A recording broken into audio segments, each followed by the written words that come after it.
Hello dear students, welcome to third class of Introduction to MSET. अ, तर तुम्हाला माहितीच आहे की आपण मागच्या ज्या दिवशीपासून नोटिफिकेशन आली त्या दिवशीपासून क्लासेस घेतोय. पहिले दोन जे क्लासेस आपले ऑलरेडी अपलोड झालेले आहेत, त्याच्यामध्ये 120 दिवसाचा पहिला जो सेशन होता तो 120 दिवसासाठी तुमची स्ट्रॅटर्जी काय असली पाहिजे त्याच्यावर होता. आणि दुसरा सेशन जो होता तो तुमचा जो सिलेबस आहे त्याच्यावर ओव्हरव्ह्यूवर होता. कोणते कोणते पॉईंट तुमच्या सिलेबस मध्ये इम्पॉर्टंट आहेत ह्या गोष्टी त्याच्यामध्ये इन्क्लुडेड होत्या. तर आजच्या क्लासमध्ये आपण कट ऑफ विषयी डिस्कस करणार आहोत.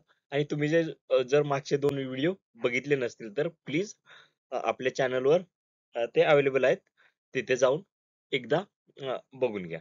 अ, मी सेपरेट याची प्लेलिस्ट हे करेल. मग त्या प्लेलिस्ट मध्ये जाऊन एम एस सेट 2025 नावाची M S SET life sciences 2025 या नावाची जी प्लेलिस्ट असेल त्यामध्ये हे सर्व जे लेक्चर असतील ते मागचे झालेले दोन आणि पुढे येणारे जे लेक्चर असतील सर्व त्याच्यामध्ये अवेलेबल असतील. आणि आजपासून आपल्या ग्लोबल ऑनलाईन मराठीच्या प्रीमियम कोर्स पण सुरू झालेला आहे. त्याच्यामध्ये 120 दिवसासाठी in detail strategy one by one तुम्हाला पर्सनली गायडन्स केलं जाईल. त्याच्यामध्ये सरावासाठी मागच्या जे क्वेश्चन पेपर आहेत त्याच्या बेसिसवर काही प्रश्नपत्रिका तयार केलेल्या आहेत. त्याच्यानंतर जे टॉपिक आहेत टॉपिक वाईज पण क्वेश्चन पेपर आहेत त्याच्यामध्ये. ते सर्व गोष्टी तुम्हाला मिळतील. त्याच्यानंतर रेकॉर्डेड लेक्चर भेटतील सर्व सिलेबस साठी, लाईव्ह लेक्चर भेटतील, त्याच्यानंतर नोट्स भेटतील आणि 24x7 पर्सनल गायडन्स पण भेटेल. तर या सर्व गोष्टी त्या कोर्समध्ये इन्क्लुडेड आहेत. आणि 120 दिवसासाठी जी स्ट्रॅटर्जी आहे ते, आणि परत तुम्हाला प्रत्येक वीकला तुमचं वीकली असेसमेंट केलं जाईल. तुमचं जे एक्झाम मध्ये परफॉर्मन्स आहे त्याच्यामध्ये त्या बेसिसवर तुम्हाला तुमचे वीक पॉइंट आणि स्ट्रॉंग पॉइंट हे दोन्ही कळवले जातील. तर थँक्यू व्हेरी मच. आपण आजचं सेशन सुरू करूया. जर ज्यांना जॉईन करायचं आहे त्यांनी आपल्या ह्या कॉन्टॅक्ट नंबरवर म्हणजे व्हॉट्सअप नंबरवर कॉन्टॅक्ट करू शकता किंवा कमेंट सेक्शन मध्ये पण सांगू शकता. जर ह्या नंबरवर तुम्ही कॉन्टॅक्ट केला तर तुम्हाला स्टेप बाय स्टेप गाईड केलं जाईल की रजिस्ट्रेशनची प्रोसेस काय. फीस मध्ये पण आपल्या काय की पेपर 2 जर तुम्ही परचेस केला तर पेपर 1 त्याच्यामध्ये पूर्णपणे फ्री मध्ये येणार आहे. आणि बॅच स्टार्ट आता ह्या बॅच साठी स्पेशल डिस्काउंट ऑफर पण सध्या चालू आहेत. तर थँक्यू. आजचं लेक्चर सुरू करूया.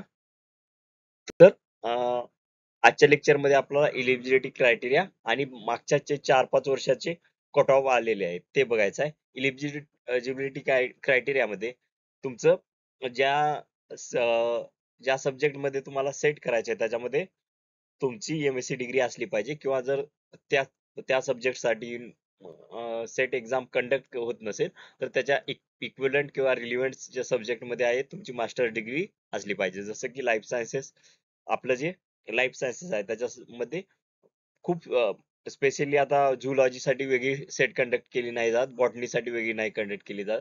तर लाईफ सायन्सेस साठी सर्वांसाठी एकच सेट कंडक्ट केली जाते. तर तुम्ही जे लाईफ सायन्सेस ला अप्लाय करण्यासाठी SET botany, zoo, biochemistry, biotechnology, microbiology ह्या सर्व किंवा व्हायरोलॉजी हे सर्व सब्जेक्टचे स्टुडंट सेट एक्झामला अप्लाय करू सेट लाईफ सायन्सेस मध्ये मधून अप्लाय करू शकतात. तर याच्यासाठी रिझर्व्ह कॅटेगरीसाठी 55% एमएससी मार्क रिक्वायर्ड आहेत. आणि सॉरी, जनरल कॅटेगरीसाठी 55% रिक्वायर्ड आहे आणि रिझर्व्ह साठी 50% रिक्वायर्ड मार्क असतील. जे स्टुडंट फर्स्ट इयरला आहे, मास्टर डिग्रीच्या फर्स्ट इयरला आहेत, ते ह्या एक्झाम साठी इलिजिबल नसतील. सेकंड इयरचे जे स्टुडंट असतील आणि ते फायनल एक्झाम देणार असतील आणि त्यांचा जो रिझल्ट असेल तो 2 वर्ष त्यांचा जो रिझल्ट असेल तो पेंडिंग असेल, ते विद्यार्थी इथे एक्झाम देऊ शकतात. म्हणजेच काय की जे फायनल इयरला आहेत स्टुडंट ही एक्झाम देऊ शकतात. आणि त्याच्यानंतर तुम्ही 2 वर्षात जी रिलेव्हंट डिग्री आहे त्या 2 वर्षात क्वालिफाय होणं इथे मॅन्डेटरी असते. त्याच्यानंतर ऍडिशनल रूल जे आहेत, प्रोव्हिजनल ऍप्लिकेशन, जसं की फायनल इयरचे स्टुडंट प्रोव्हिजनली अप्लाय करू शकतात आणि जे पुढचे 2 वर्ष आहे त्याच्यामध्ये कधी पण त्यांची डिग्री ते क्वालिफाय झाल्यानंतर ह्या क्वालिफाय झाल्यानंतर जे सेट थ्रू सर्टिफिकेट इश्यू केलं जाईल ते अ, इल- ते इलिजिबल असेल कुठे कोणत्या पण पोस्टला अप्लाय करण्यासाठी. सब्जेक्ट सिलेक्शन पोस्ट ग्रॅज्युएशनचा जो सब्जेक्ट असेल त्या सब्जेक्ट मधून तुम्ही अप्लाय करू शकता. सेट साठी कोणत्याही प्रकारची अप्पर एज लिमिट दिलेली नाहीये. त्याच्यानंतर ऍडिशनल रूल की एक वेळेस जर तुम्ही एका बॉट एक एक वेळेस जर तुम्ही पर्टिक्युलर सब्जेक्ट मधून काय झालात क्वालिफाय झालात तर तुम्ही परत त्या सब्जेक्ट मधून सेटला अप्लाय करू शकत नाही. त्याच्यानंतर अप्पर लिमिट जी आहे अप्पर एज लिमिट जी आहे ती आहे अप्पर एज लिमिट ह्याच्यामध्ये कोणती पण दिली नाही. अप्पर कोणत्याही प्रकारची एज लिमिट इथे दिलेली नाही. त्याच्यानंतर एमएससी जी आहे जे रिसर्च आणि PPR मधून एमएससी केलेले आहेत स्टुडंट ते ह्या एक्झाम साठी इलिजिबल नसतील. त्याच्यानंतर कट ऑफ बघूया. जवळपास जे टॉप 6% स्टुडंट असतील ते ह्या ते काय असतात क्वालिफाईड असतात. टॉप 6% जे स्टुडंट असतील जे सीट सर्व स्टुडंट असतील एक्झाम दिलेले त्यांच्यापैकी जे टॉप 6% असतील ते जे असतील ह्याच्यामध्ये क्वालिफाय झालेले असतील. तर ह्याच्यामध्ये कट ऑफ आपण पहिल्यांदा मागच्या 4 वर्षाचा कट ऑफ बघूया. पहिल्यांदा तर कट ऑफ जो आहे पर्सेंटेज वाईज बघूया. त्याच्यानंतर जो कट ऑफ असेल आपण मार्क्स वाईज बघूया. मार्क डिस्ट्रीब्युशन वाईज बघूया. तर पहिल्यांदा जनरल कॅटेगरीचा जो कट ऑफ आहे तो 2019 ला 52.67 होता. त्याच्यानंतर 2021 ला 54.67 त्याच्यानंतर तो इन्क्रीज होत आहे बघा की 55.67 2023 ला आणि 24 ला तो 56% झाला. त्याच्यानंतर ओबीसीचा पहिल्या 19 ला 48 होता. त्याच्यानंतर 21 ला 49 होता आणि त्याच्यानंतर 23 ला 48 आणि जे 24 ला आहे मागच्या एक्झामला 49 होता. इथे पण जे आहे ते ग्रॅज्युअल इन्क्रीज दिसतोय.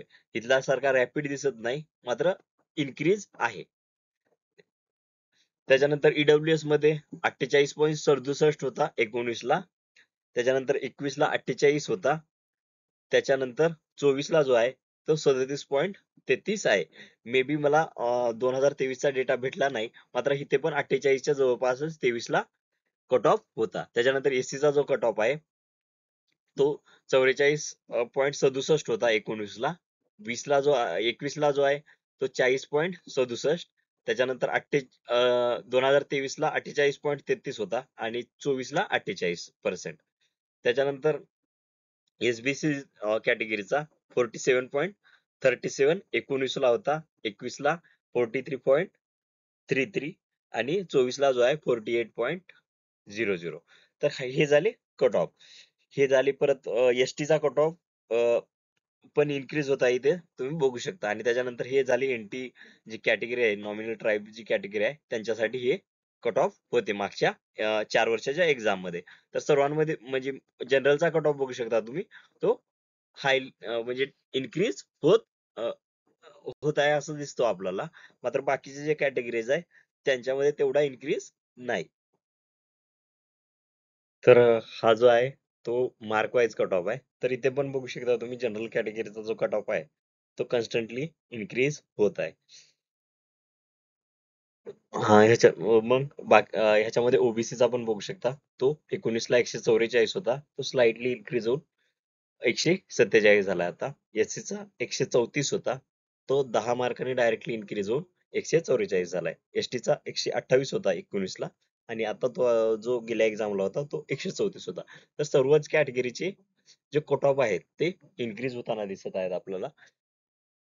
हम्म. मग यासाठी 120 डेज मध्ये तुम्ही जर प्रॉपर गायडन्स घेऊन जर स्टडी केला तर ही एक्झाम तेवढी पण टफ नाही.